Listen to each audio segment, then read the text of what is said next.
नमस्कार मंडळी, आज मी तुम्हाला अगदी युनिक पद्धतीने फक्त 1 कप रव्यापासून तेही इडली स्टँडमध्ये असा super soft super spongy cake बनवून दाखवणार आहे, जे बनवायला खूपच सोपा आहे आणि खायला अगदी बेकरीसारखा टेस्टी लागतो, जे लहान मुलांना खूप आवडेल। तर चला सुरू करूया। तर सर्वात आधी आपण केकचे बॅटर बनवून घेऊया। त्यासाठी मी इथे हे मिक्सी जार घेतले आहे। आता यामध्ये घालूया अर्धा कप फ्रेश मलाईचे दही, 1/4 कप तेल व 1 कप साखर। आता झाकण लावून सगळे साहित्याना व्यवस्थित ग्राइंड करून घेऊया। पहा, अगदी क्रीम सारखं आपलं बॅटर बनवून तयार झाला आहे। आता यामध्ये घालूया 1 कप बारीक रवा। तुम्ही जाड किंवा बारीक कोणताही रवा वापरू शकता। सोबतच टाकूया 1/4 कप म्हणजे 2 ते 4 चम्मच मैदा। हे टाकणे ऑप्शनल आहे, बट याने केकचा टेस्ट आणि टेक्स्चर अगदी बेकरीसारखं येईल। सोबतच टाकूया अर्धा कप दूध। आता सगळ्या साहित्यानं व्यवस्थित ग्राइंड करून घेऊया। तर पहा, आपण सगळे साहित्य व्यवस्थित ग्राइंड करून घेतले आहे। मी तुम्हाला बॅटरची कन्सिस्टन्सी दाखवते।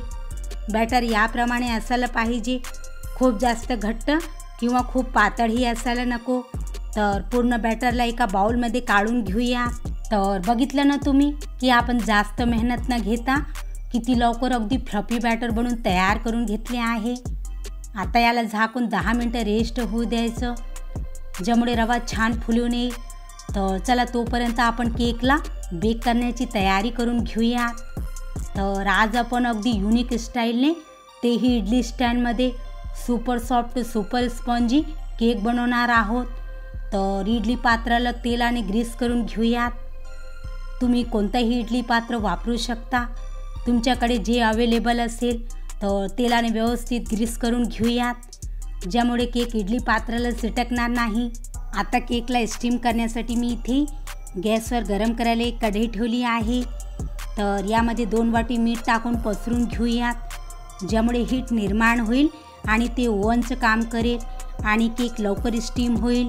तर मीडियम फ्लेमवर 5 मिनिटं स्टीम होऊ द्यायचं। तर चला तोपर्यंत आपण बॅटरला चेक करून घेऊया। पहा, बॅटर छान फुलले आहे। तर थोडंसं दूध टाकून बॅटरला परफेक्ट करून घेऊया।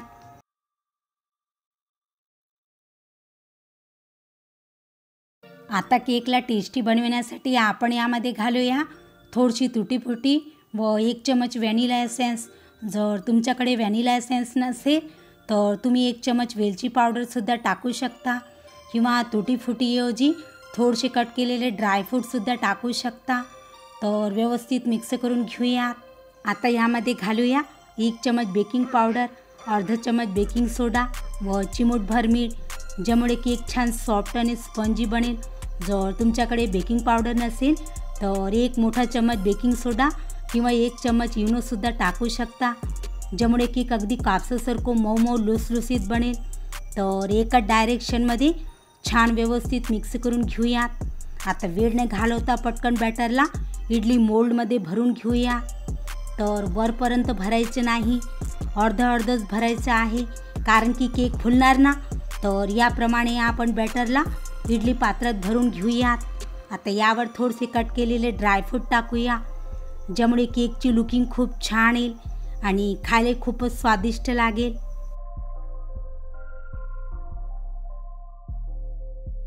तर चला आता आपण याने स्टीम करूया। तर इकडे कढई ही छान प्रीहीट झालेली आहे। तर सावधगिरीने इडली पात्राला कढईच्या मधोमध ठेवूया आणि लीड लावून लो टू मीडियम फ्लेमवर 15 ते 20 मिनिटं बेक होऊ द्यायचं। वेळ थोडंफार कमी जास्त होऊ शकते, ते तुमच्या इडली पात्रावर व गॅसच्या फ्लेमवर डिपेंड करेल। तर चला 15 मिनिटं झालेली आहे। तर चेक करूया। पहा, केक किती छान मस्त टम फुगलेला आहे, तेही इडली स्टँडमध्ये। तर टूथपिकने चेक करून घेऊया। तर टूथपिक अगदी क्लीन निघाली आहे, याचा अर्थ केक परफेक्ट स्टीम झालेला आहे। आता गॅस बंद करूया आणि इडली पात्राला बाहेर काढून घेऊयात। सध्या हे खूप गरम आहे, तर पूर्ण थंड झाल्यावर डिमोल्ड करायचं। माझ्याकडे थोडे बॅटर उरले होते, तर मी त्याला केक टिनमध्ये लावून घेतले। पहा, केक टिनमध्ये ही केक छान फुलला आहे, अगदी कापसासारखं मऊ मऊ लुसलुसीत बनला आहे। तर केक टिनला ही बाहेर काढून घेऊयात। तर चला, केक पूर्णतः थंड झालेले आहे, तर काढून घेऊयात।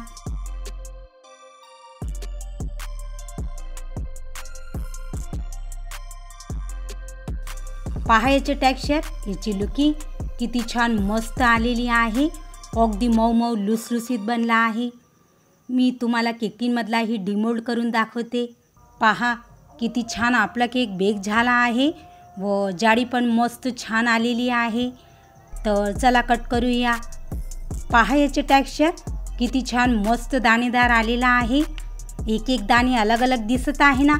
व इडली स्टँडमधला ही केक खूप सॉफ्ट आणि लुसलुसीत झाला आहे की जे तोंडात टाकताच विरघळेल। तर बघितलं ना मंडळी तुम्ही की इडली पात्रात केक बनवणं किती सोपं आहे। तर तुम्ही अशा नवीन पद्धतीने एकदा नक्कीच हा रवा केक बनवा, जे लहान मुलांना खूप आवडेल। जर तुम्हाला माझी याची केकची रेसिपी आवडली असेल तर व्हिडिओला लाईक आणि शेअर नक्कीच करा आणि चॅनलला सबस्क्राईब करून बेल आयकॉनला प्रेस करा। तर चला पुन्हा भेटूया एका नवीन रेसिपीसोबत। तोपर्यंत मस्त खा आणि स्वस्थ राहा।